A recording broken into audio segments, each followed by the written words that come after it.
ఒక సదుద్దేశం, ఒక సదాశయం లేకుండా ఒకరు కన్యాకుమారి నుంచి కశ్మీర్ వరకు నడిచిన అది ఒక నిరర్ధకమైన నడకగా చరిత్రలో మిగిలిపోతుంది.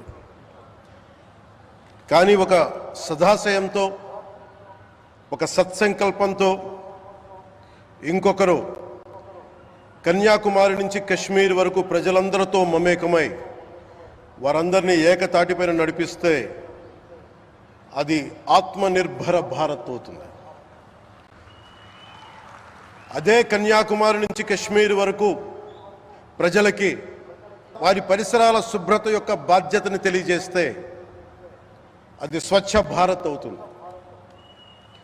అదే కన్యాకుమారి నుంచి కశ్మీర్ వరకు ప్రజల గుండెల్లో దేశభక్తి, ధైర్య సాహసాలతో నింపితే అది పటిష్టమైన, బలిష్టమైన భారతం అవుతుంది. అది ఒక రోజున అఖండ భారతం అయి తీరుతుంది.